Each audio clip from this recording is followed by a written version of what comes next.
Governor state bank کی وزیر خزانہ اسحاق ڈار سے ملاقات ہوئی۔ وزارت خزانہ کی جانب سے جاری بیان کے مطابق ملاقات میں معاشی استحکام کے لیے اقدامات پر تبادلہ خیال کیا گیا۔ وزیر خزانہ اسحاق ڈار نے معیشت کی بحالی کے لیے حکومت کے مالیاتی اقدامات کے بارے میں بات کی۔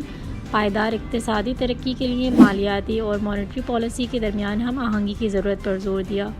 گورنر اسٹیٹ بینک نے اسحاق ڈار کو وزیر خزانہ بننے پر مبارکباد دیتے ہوئے کہا کہ ان کے آنے کے بعد مارکیٹ میں روپے کی قدر میں بہتری آئی ہے۔ گورنر اسٹیٹ بینک نے میکرو اکنامک پالیسی اقدامات کے ذریعے پائیدار ترقی کے ہدف کے بارے میں بتایا ہے اور کہا کہ وہ معاشی بحالی کے لیے حکومت اقدامات کی مکمل حمایت کرتے ہیں۔ وزیر خزانہ نے ڈیجیٹل بینکنگ، براہ راست ادائیگی کے نظام، مالیاتی استحکام اور معاشی ترقی کے فروغ میں اسٹیٹ بینک کے کردار کو سراہا۔